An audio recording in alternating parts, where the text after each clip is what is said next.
We try to define domain and range of a function. So let's say a function, let's call it gx, function of x as 1 over x.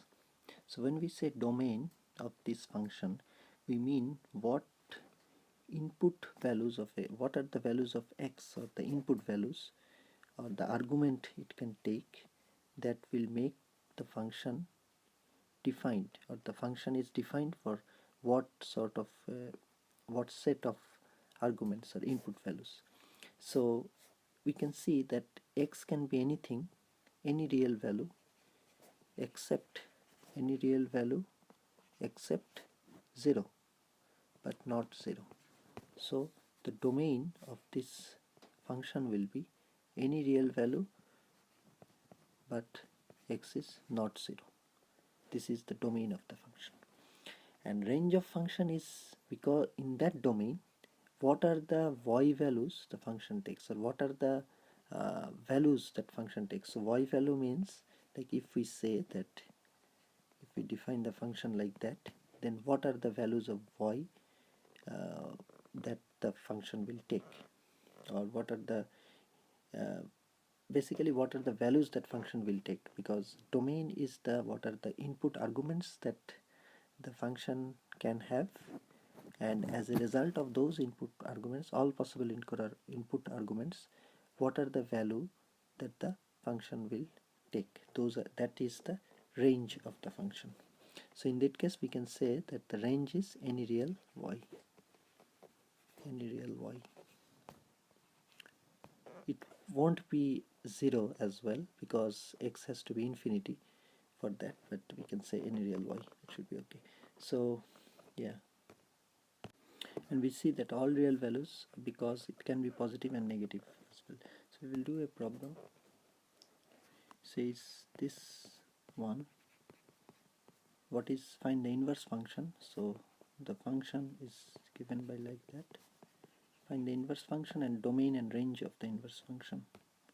So for inverse function, what we do is we change the subject into x,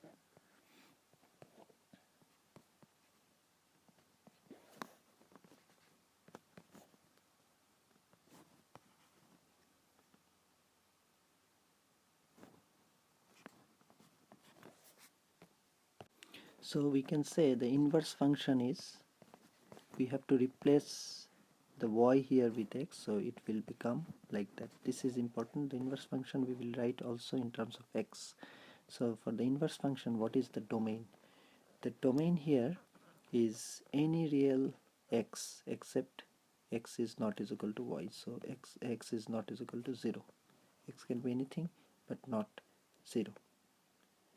And when we look at the range of this function, so what is the, for the input values or for the argument values, what are the values of y that it can take, or what are the value of what of the value that the function can take. We can see that this part, if I write in, this value can never be 0, because x will be infinity for this to be 0. So y can be anything, any real y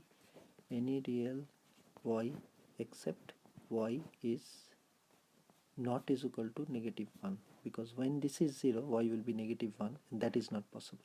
That's the only thing that's not possible. So x0 is not possible, because x0 will make this one into infinity, the whole thing. So that's not a valid and that's not a defined situation.